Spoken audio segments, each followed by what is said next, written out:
Martin Blachier, bonjour. Bonjour. Merci d'être à Radio J ce matin, vendredi. Vous étiez attendu, il faut dire, cette semaine, parce que vous sortez un livre événement qui s'appelle Le Méga Gâchis, la gestion de la crise sanitaire. On va y revenir, publié par les éditions du Cerf et Jean-François Colosimo. C'est un excellent livre, il faut le dire, histoire secrète de la pandémie. On va revenir sur le terme secrète dans un instant. Je crois qu'il est sorti hier, me semble-t-il, en librairie. Donc aux éditions du Cerf. Vous êtes désormais une figure médicale connue de nombreux Français en raison de vos décryptages sur les plateaux de télévision des chaînes info, des 3 chaînes info principales, mais aussi bien sûr dans d'autres médias. Vous êtes spécialiste de santé publique. D'ailleurs, vous racontez, c'est passionnant, il y a un chapitre pourquoi vous avez choisi cette spécialité sur les conseils d'une interne en médecine qui ne vous sentait pas forcément très bien sur le contact, on va dire, empathique avec la clientèle, avec les patients, avec la patientèle.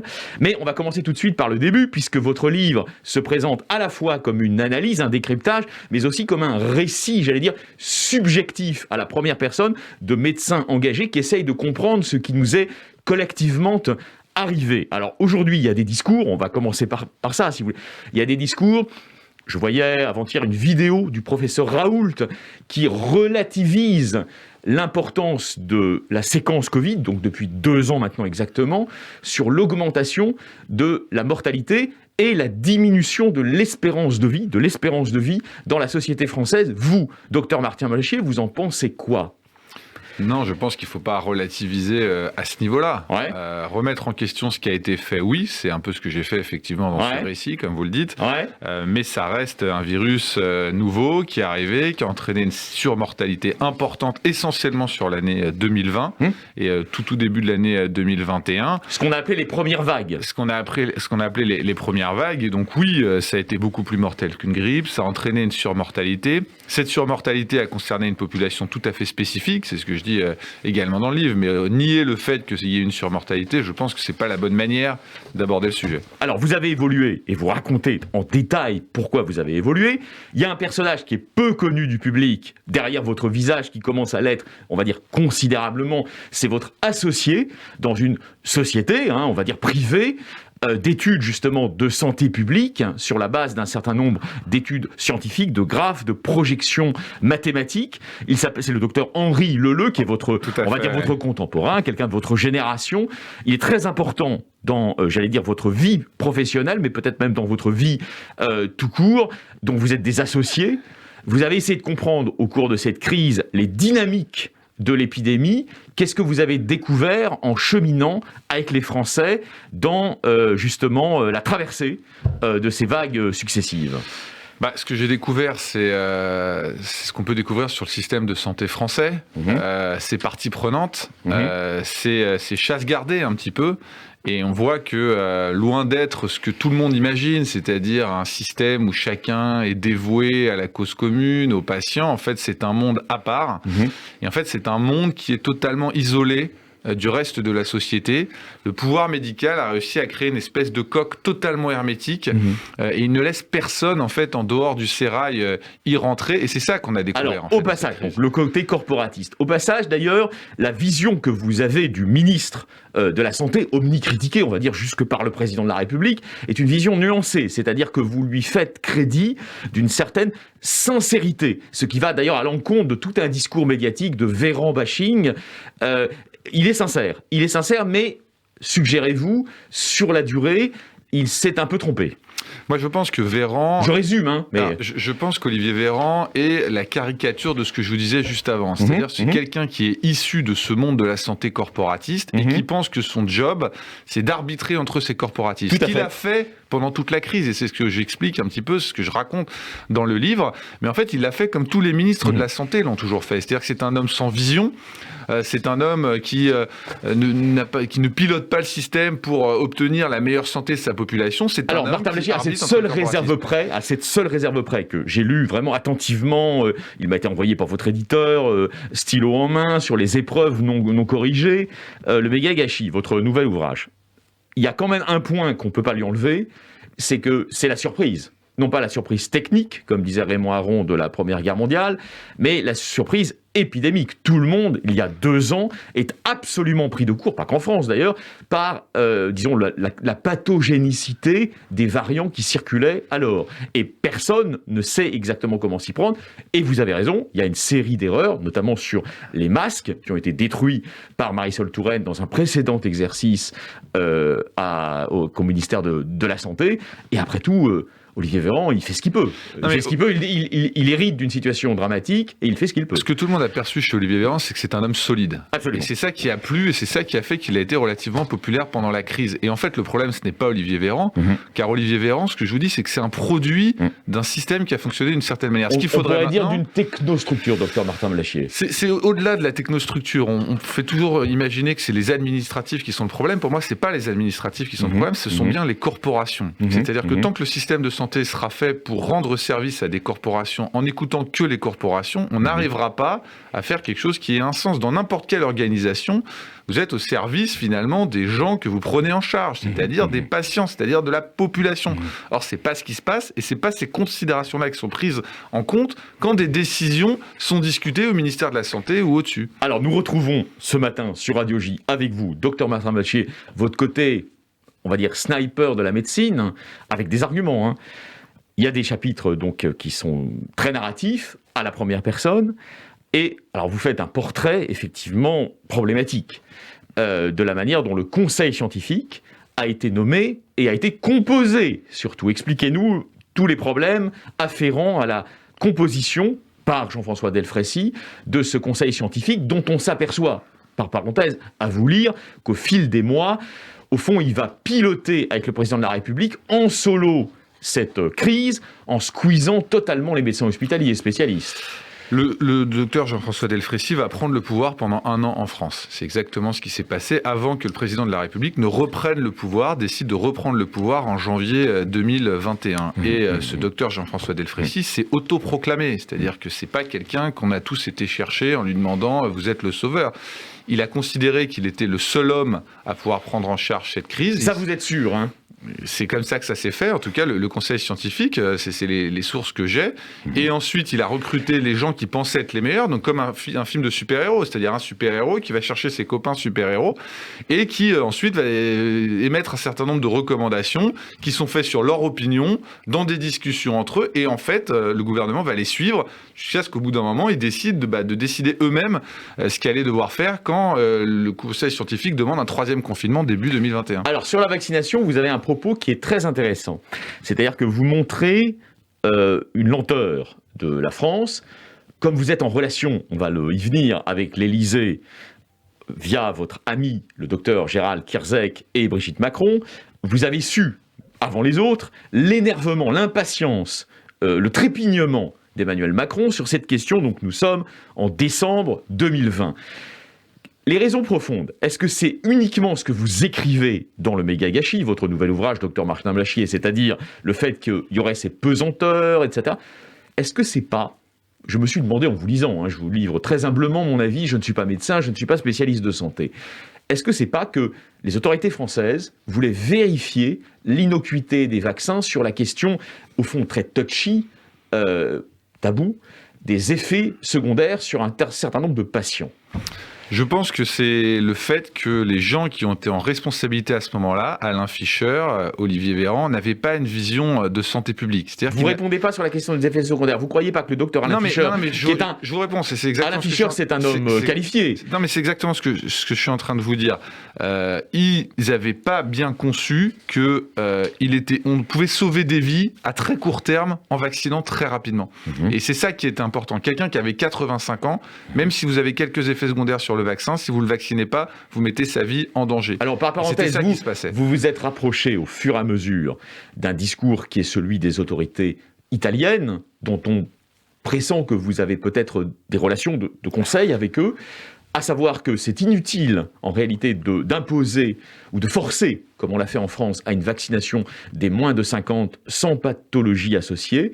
En revanche, il faudrait rendre, si on était logique, obligatoire, les vaccins, ARN messager ou pas, pour tous les gens âgés de plus de 50 ans. Je résume bien? Les Italiens n'ont pas eu besoin de moi pour arriver à cette conclusion. Ils sont arrivés tout seuls et il y a d'autres pays qui le font. Et c'est vers là qu'on va aller. C'est-à-dire que si jamais on se rend compte que l'immunité baisse et qu'il faut revacciner une population avec potentiellement une 4e dose, je n'ose imaginer qu'on n'ait pas cette stratégie ciblée sur la population à risque. Justement pour qu'on comprenne, pourquoi cette tranche 50-54 fait pivot sur le plan médical indépendamment des comorbidités ou des pathologies associées? Pourquoi, à partir de la cinquantaine, ça devient nécessaire de faire des doses vaccinales de rappel? Déjà, si vous regardez les données de l'adresse, avant 60 ans, le booster n'a pas eu d'utilité avec Omicron. C'est-à-dire qu'on a fait des boosters chez les moins de 60 ans et ça n'a pas entraîné une baisse du risque de mortalité ni une baisse du risque d'hospitalisation. Donc déjà, avec les données qu'on a aujourd'hui, on sait qu'on aurait pu se concentrer cette 3e dose sur cette population la plus âgée. On ne le savait pas parce que c'est des données qu'on a eues après avec Omicron, mais j'ose espérer que pour la première salve, on prenne en considération cet apprentissage qu'on a fait. Alors, vous avez évidemment des descriptions qui sont très sévères. Le conseil scientifique, au fond, est complètement en circuit fermé. C'est des gens qui, effectivement, en tout cas, quand on vous lit, on se dit qu'ils se prennent un peu pour des super toubibs qui n'ont pas besoin d'avis éclairés d'autres médecins. Alors, je me suis demandé à vous lire si vous ne sous-estimez pas un petit peu aussi la responsabilité, on va dire, de la mentalité jupitérienne du président de la République, qui est lui-même un peu comme ça. C'est-à-dire que, au fond, beaucoup de reproches politiques qui lui sont faits aujourd'hui par des gens qui sont proches de lui, même politiquement, c'est d'avoir complètement court-circuité au cours de sa présidence, sa première présidence, l'ensemble des corps intermédiaires, donc médecins compris, mais pas seulement, les élus locaux, les fonctionnaires en région, etc. Tout le monde a été peu ou prou court-circuité. Et on peut même aller plus loin. Quand vous parlez en intimité avec des ministres, ils vous disent que ça n'a jamais été autant décidé et piloté à l'Élysée en direct par les conseillers de l'Élysée. Donc en réalité, l'oxygénation démocratique de la Ve République, elle est aujourd'hui au plus bas, au plus faible, à l'étiage bas. Et c'est pas forcément la faute de Delfrécy, c'est peut-être aussi la faute de la manière dont Macron lui-même conçoit sa fonction. Moi, j'ai plus de facilité à commenter le conseil scientifique parce que c'est un milieu que je connais, qu'à commenter le président de la République qui, pour moi, a bien fait de reprendre le pouvoir au conseil scientifique. Moi, ce que je critique au conseil scientifique... C'est ce que vous écrivez quand vous relatez votre passionnante visite à l'Élysée, pilotée par la charmante Brigitte Macron, qui vous explique, à vous et à votre collègue, le docteur Kirkzek, que c'est bien parce que maintenant, vous êtes en contact direct avec le président. C'est le mode de fonctionnement, je crois, de ce président de la République qui pense qu'il a la capacité d'assimiler un grand nombre de données hétérogènes. Il donne gentiment son numéro de portable aux gens utiles. Oui, enfin, il y a des canaux pour pouvoir lui transmettre un certain nombre d'analyses. Il donne ses mails.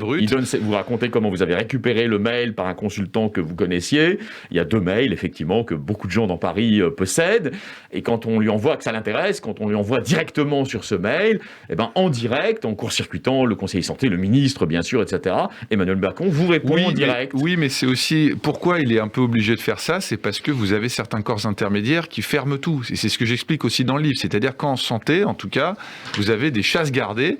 Et si vous mettez un pied sur la chasse gardée de gens qui sont à côté, gare à votre pied. Même si c'est des gens qui sont totalement incompétents et qui ne travaillent pas. Et je donne aussi l'exemple, par exemple, de Reacting, ce conseil qui a été fait pour faire de la recherche clinique sur le Covid, qui n'a rien fait. Donc c'est beaucoup d'argent pour rien. Et quand les gens ont essayé de faire quelque chose, ils ont été chassés, on a essayé de les écraser. Donc je comprends parfois que l'exécutif décide d'aller directement à la cible, parce que sinon, en fait, on brise un certain nombre de talents qui sont aujourd'hui cassés par des gens qui ont aussi du pouvoir dans la société française. Docteur Martin Blachier, votre livre, on ne peut pas tout parler de tout, mais il est passionnant. Vous nous expliquez en fait votre vraie activité, qui n'est pas comme nous de parler sur un plateau. D'ailleurs, certains journalistes ont d'autres activités que l'activité journalistique. Vous, comme médecin de plateau, vous avez aussi d'autres activités, j'allais dire, qui sont entre guillemets plus sérieuses, si on veut, plus fondamentales, qui sont d'établir des modèles mathématiques de compréhension des dynamiques épidémiques, avec votre ami, le docteur Henri Leleu. Alors, ce que vous expliquez justement sur ce domaine-là, c'est que d'abord, vos modèles, ils n'en veulent pas. Enfin, je veux dire, ils ne répondent pas. Bon, premièrement, vous allez nous expliquer alors qu'ils pourquoi. n'en ont pas au début. Alors, exactement. Ils sont en déficit de modèles mathématiques, de modélisation, comme on dit, mais les vôtres, et pourtant, vous les proposez gratuitement. Vous ne faites pas du conseil. Ah oui, bien sûr. Bien. Donc, ils n'en veulent pas. Vous allez nous dire pourquoi. Après, il y a une Italienne, la doctoresse Vittoria Colizza, qui, pareil, vous botte en touche. Oui, je vous ai lu attentivement. Ouais, tout à fait, ouais. Et, troisième élément, le caractère de transmissibilité du virus. Pendant 1 an, en gros, je résume, mais tout ça est lié, on nous raconte que c'est d'abord manuporté, c'est-à-dire c'est les mains, on touche, etc. Je touche le micro, il est contaminé, je me mets sur le visage et j'attrape le virus. Ce qu'on découvre au fur et à mesure, et vous êtes l'un des premiers avec le docteur Henri Leleu à le dire, c'est que les transmissions essentielles du virus sont d'abord des transmissions aéroportées, c'est-à-dire les gens se réunissent dans un lieu fermé, non aéré, ils baissent le masque, ils mangent ensemble, etc. Et évidemment, c'est là que les transmissions ont lieu.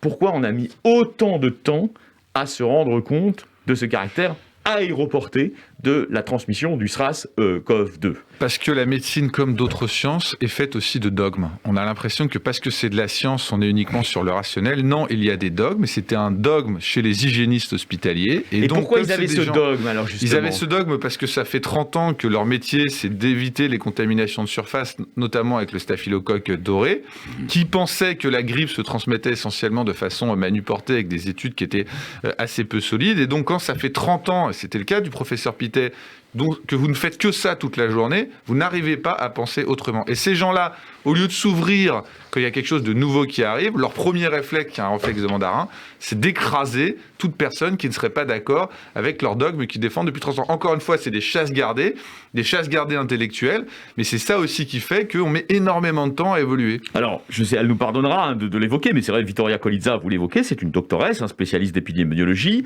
Elle ne veut pas de vos modèles offerts pourtant. Elle ne nous répond pas, en tout cas. Enfin, oui, ça veut dire que, vous savez, dans le business, si vous ne répondez pas, ça veut dire que vous ne donnez pas suite, d'une manière ou d'une autre. Exactement. Donc, elle ne donne pas suite. Pourtant, vous offrez, avec le docteur Henri Leleu, gracieusement vos modélisations. C'est étrange. Et par ailleurs, vous expliquez, alors ça la charge beaucoup, peut-être qu'elle n'y est pour rien, mais qu'elle se lance ensuite dans la construction d'une modélisation mathématique analogue à celle que vous lui proposiez. Si, pour dire très concrètement les choses, moi j'écris à un copain qui est au ministère de la Santé, et je lui dis voilà, tu sais qu'on est assez bon en modélisation. Lazarus, que vous citez, qui est un proche d'Olivier Véran. Et qui lui est hyper sympa et me dit écoute, je sais que vous n'êtes pas mauvais là-dedans, on va organiser une réunion avec Colizza et Kochmes, qui sont les deux qui vont modéliser. Et en fait, nous on se doute de ce qui va se passer. Ces gens-là qui probablement n'ont pas vraiment fini ou n'ont pas encore commencé à travailler, vont surtout pas nous répondre, vont commencer à faire un certain nombre de travaux avec une méthodologie un peu différente de la nôtre. Et puis 1 an après, effectivement, Colizza fera un modèle semblable, sachant que ce qui est assez drôle, c'est que les experts sur la H1N1 avaient déjà dit que c'était les types de modèles qu'on utilisait, qu'il fallait utiliser. C'est d'ailleurs pour ça que nous, on a utilisé ceci. Encore une fois, c'est une question de chasse gardée, surtout pas de concurrence. On est beaucoup plus tranquille tout seul. Et l'intérêt des gens, ça passe après notre intérêt personnel. Alors, on ne veut pas donner ce matin avec vous, docteur Martin Bellachie, le sentiment qu'on fait la leçon à tout le monde. Ce n'est pas l'objet. En revanche, le méga gâchis que vous sortez au CERF hier, qui est un livre un petit peu de récit personnel de cette crise pandémique, souligne un certain nombre d'erreurs d'appréciation. Et vous n'avez pas forcément été le dernier ou les derniers avec Henri Leleu à les pointer. Alors, justement, la saisonnalité de cette maladie. Au début, vous avez avancé sur ce caractère saisonnier, c'est-à-dire qu'au fond, quand les températures remontent, comme maintenant, entre le printemps et la fin de l'été, il y a moins de contamination, même en intérieur, alors que quand les températures rebaissent, les organismes sont plus fragilisés et il y a plus de transmissibilité et peut-être même de pathogénicité des variants. Au début, on disait mais pas du tout, ça n'a rien à voir, etc. Pourquoi cette erreur d'appréciation aussi sur la saisonnalité d'après vous ? C'est une erreur qui a été mondiale. Les scientifiques du monde entier, sur l'été 2020, ont conclu qu'il n'y avait pas de saisonnalité. Pourquoi ? Parce qu'il y avait des zones où il faisait extrêmement chaud, comme le Texas et la Floride notamment, qui ont beaucoup été citées à ce moment-là, où il y avait eu des vagues épidémiques extrêmement importantes. Tout à fait. Et donc on n'a pas compris la nuance de cette saisonnalité, qui est une saisonnalité qui n'a lieu que sur un bandeau relativement tempéré en fait du globe et qui ne concerne pas des zones où habituellement le climat est un petit peu différent. Et donc on s'est rendu compte de façon assez douloureuse le 15 octobre 2020 qu'il y avait une saisonnalité extrêmement forte. Alors je renvoie au méga gâchis, on ne peut pas parler de tout dans le format de nos émissions, mais c'est un livre de fond absolument passionnant et, il faut le dire, assez honnête, car vous écrivez à la première personne, donc vous vous exposez aussi dans vos évolutions personnelles. 2 points encore, nous avons 5 minutes, cher docteur Martin Blachier. D'abord, il y a des choses aussi sur la Macronie. On découvre avec lucidité un certain nombre d'éléments que nous soupçonnions, mais sans en avoir de certitude. Jean-Michel Blanquer se retrouve cerné par les médias, mais aussi par un certain nombre de ses confrères. Nous sommes quelques-uns, parmi les journalistes, à percevoir quelque chose cloche. Au moment où Jean Castex et Gabriel Attal font assaut de conviction auprès du public pour imposer, on va y venir, le pass vaccinal, dont vous dites d'ailleurs qu'il n'a été totalement inutile, par parenthèse, et vous l'aviez dit dès le début, ils n'ont pas écouté naturellement, on voit Jean-Michel Blanquer, retour de vacances et de mariage, devoir s'expliquer à la tribune de l'Assemblée nationale, et bizarrement, un certain nombre de nos confrères l'ont dit, ils avaient raison, Attal et Castex sont là, dans le champ, juste derrière, et qu'est-ce qu'ils font? Pendant que Blanquer se défend, et donc défend le président, a priori, ils textotent sur leur propre portable avec une désinvolture insensée. Qu'est-ce que ça veut dire, d'après vous, justement, ces gestes-là? Je ne sais pas ce que ça peut vouloir dire. Vous êtes gêné par ma question? Non, j'ai pas vu ces images. Je sais juste qu'à un moment, elles ont été commentées. Il y a eu une guerre entre Blanquer et plutôt le ministère de la Santé. Et je trouve que le ministère de la Santé a fait un jeu qui était assez malhonnête. D'après vous, c'était quoi? C'est-à-dire qu'il mettait des bâtons dans les roues de l'école en permanence pour que l'école se passe dans des conditions quasiment infaisables, avec des protocoles de tests fous, avec des masques même imposés à l'extérieur.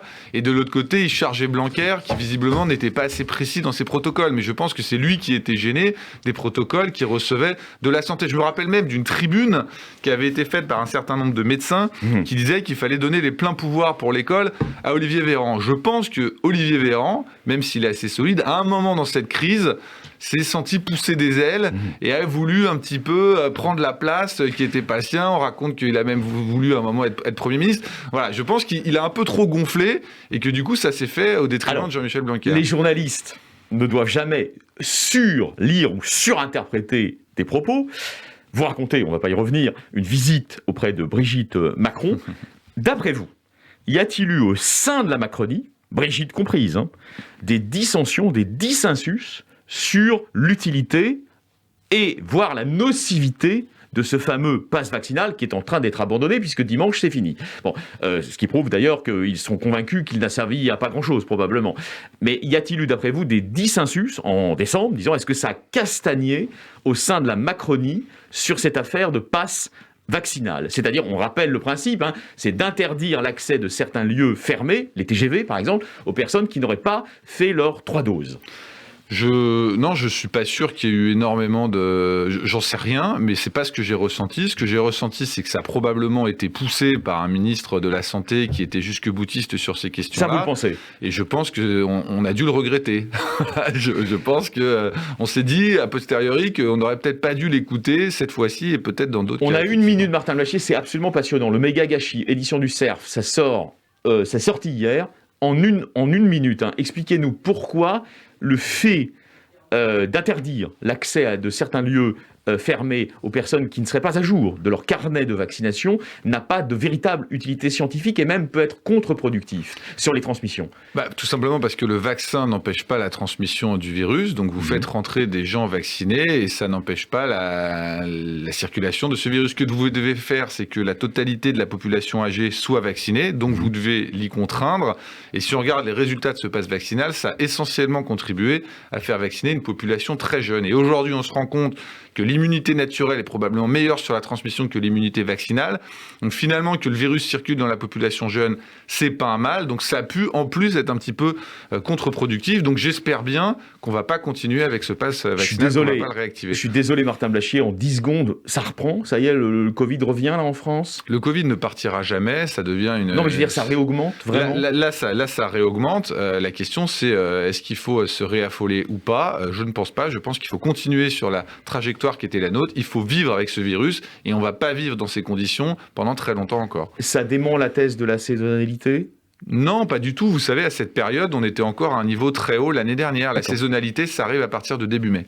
Merci beaucoup d'avoir fait un tour par Radio J. Docteur Martin Blachier, je rappelle, le méga gâchis, l'histoire de la pandémie, l'histoire secrète de la pandémie. Il y a plein de choses, c'est passionnant. On comprend beaucoup mieux ce que nous avons vécu pendant 2 ans. C'est aux éditions du Cerf. Merci à vous. Merci. Bon week-end, bon Shabbat.